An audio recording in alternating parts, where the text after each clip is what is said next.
Assalamualaikum warahmatullahi wabarakatuh. Semangat pagi teman-teman. Hari ini IHSG turun ya 1,53%, 121,59 poin. Ini karena demo masih luar biasa dan mungkin ada beberapa yang mengamankan asetnya dulu. Asing juga keluar lebih besar daripada hari kemarin, sekitar 688 miliar ya untuk asing yang keluar di hari ini. Nah, hari ini saya akan bahas laporan terbaru ada Adro dan AADI. Jadi langsung aja kita ke laporan keuangannya Adro dan AADI ya. Pertama kita akan bahas mengenai Adro dulu ya. Dari kas setelah kas ini sebenarnya turun jadi ya sekitar 40-an persen. Ini karena di Desember 2024 ini ke apa namanya? Masih kebayang-bayang dari performa yang masih gabung dengan ADI ya. Nanti tolong koreksi kalau ada yang salah ya. Kemudian total aset ini aman-aman saja. Liabilitas juga kira-kira aman-aman saja, nambah sih sekitar 100 juta dolar. Terus ekuitas aman-aman saja, turun sedikit di 400 juta dolar, tapi sebenarnya setara Adro sih aman aja.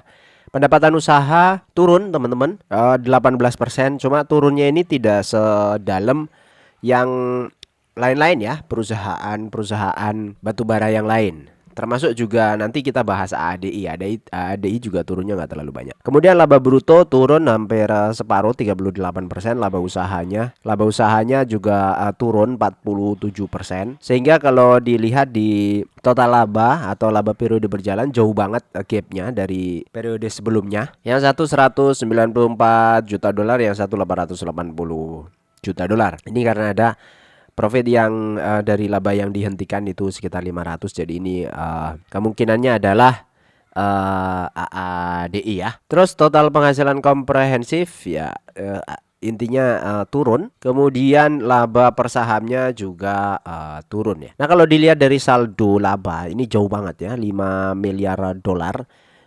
berbanding dengan 3 miliar dolar. Walaupun ini masih cukup banyak ya, cukup gede untuk ukuran sebuah perusahaan. Terus di 2024 Adro juga memiliki saham treasury ya, sekitar 177 juta dolar. 2025 nambah nih 195 juta dolar. Jadi ada di apa namanya pembelian ini ya 124 882 juta dolar. Ini adalah laporan kuartal 2-nya. Untuk per hari ini harus dicek karena saham treasury itu kan keluar masuk gitu saja. Jadi tidak apa ya? Ya, tidak signifikan di fundamentalnya si Adro sendiri. Sorry teman-teman, ini saya agak batuk jadi suara bindeng ya. Tapi nggak apa-apa. Biasanya saya kalau batuk atau flu itu nggak mau minum obat, jadi ditahan-tahan sampai sembuh sendiri. Nah, biasanya kalau udah karena ada sesuatu yang urgent, udah mentok nggak tahan baru minum obat. Tapi ini tidak ada yang urgent, jadi aman-aman saja, nggak apa-apa, agak bindeng-bindeng sedikit. Kemudian dari kas, penerimaan kas aktivitas operasi turunnya juga jauh, ini 2,9 miliar dolar ke 861 juta dolar. Nah, itu sekilas untuk Adro, jadi turunnya lumayan dibandingkan 2024. Nah, nanti kita akan cek gimana posisinya di screener kita ya, atau di Excel. Terus selanjutnya ada AADI. Nah, AADI ini kalau sekilas dilihat kas setara kas aman banget ya, 1,5 miliar dolar ke 1,4. Ini turunnya sedikit nggak ngaruh ya, nggak ngefek. Total aset juga naik, aman banget. Liabilitas turun, ini bagus banget. Kemudian total liabilitas ekuitasnya naik sehingga totalnya juga naik, ini bagus.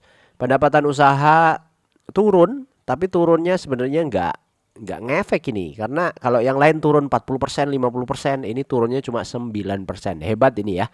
AD ini salah satu perusahaan batubara yang luar biasa menurut saya. Terus laba usahanya kalau dilihat memang turun, jadi dari 944 juta ke 600 karena ada pendapatan lain-lain yang kalau sebelumnya 2024 ini bagus banget 300 juta dolar. Di 2025 hanya 27 juta dolar ya. Jadi maksud saya ini bukan atas hasil operasi. Jadi yang operasi itu masih stabil. Artinya penurunannya ini sebenarnya tidak menjadi concern untuk sebuah perusahaan, karena perusahaan itu dinilai yang paling basic atau paling fundamental itu adalah dari operasinya. Jadi dari laba bruto kayak gitu-gitu ya.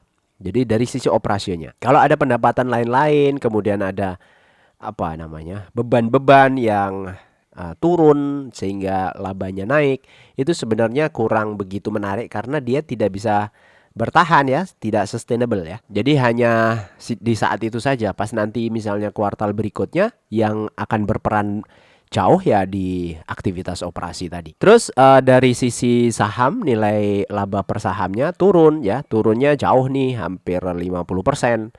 Tapi ya itu tadi ya, 400 juta dolar dari 911 juta dolar ini.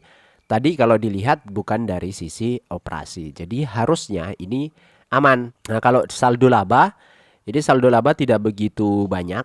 Jadi turunnya jauh nih dari Juni 2024. Dari Januari 2024 ke Juni 2024, kemudian ke Juni 2025.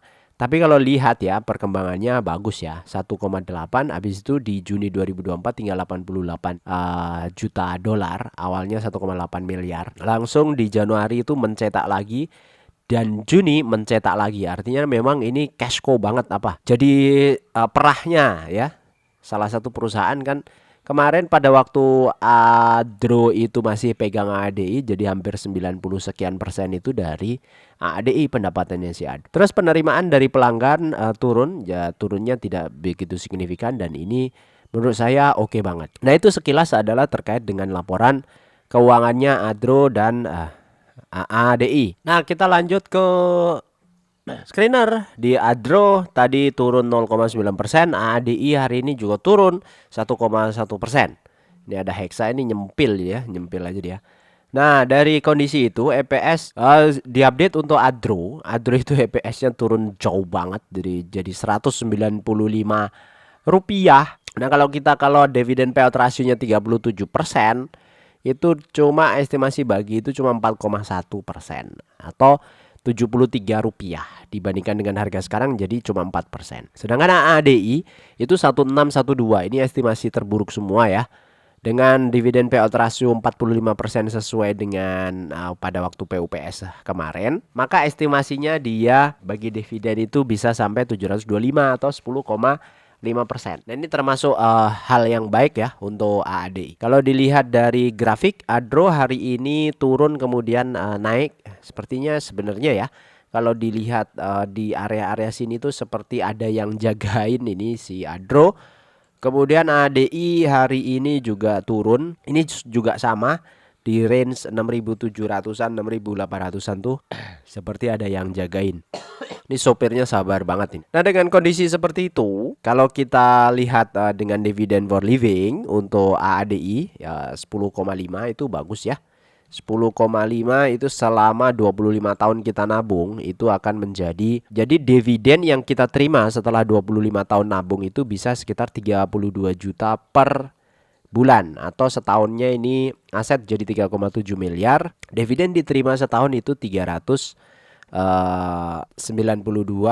juta atau dibagi 12 sekitar 32 juta. Jadi kalau pegang perusahaan yang jelas menambah equity kita setiap tahun itu 10,5% dengan nabung 2 juta per bulan selama 25 tahun ya, dan naik kenaikan investasinya 20% per 5 tahun. Itu sebenarnya secara target kita bisa memenuhi targetnya 18 juta per bulan, aktualnya dapat 32 juta. Jadi bisa membiayai hidup dan mungkin ada gaya hidup yang bisa dibiayai juga dengan kondisi seperti ini. Saya pikir itu untuk hari ini, semoga bermanfaat. Mohon maaf ini agak bindeng-bindeng, moga-moga bisa cepat selesai dan cepat sembuh ya. Doakan teman-teman.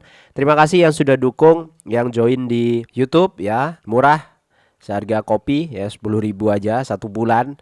Itu nggak ada apa-apanya, nggak ada artinya. Dan terima kasih banyak ya teman-teman yang sudah komen juga, yang meramaikan komen-komen, dan alhamdulillah komen-komen judul tidak ada. Jadi Anda semua keren-keren pokoknya. Itu aja dari saya, makasih. Assalamualaikum warahmatullahi wabarakatuh.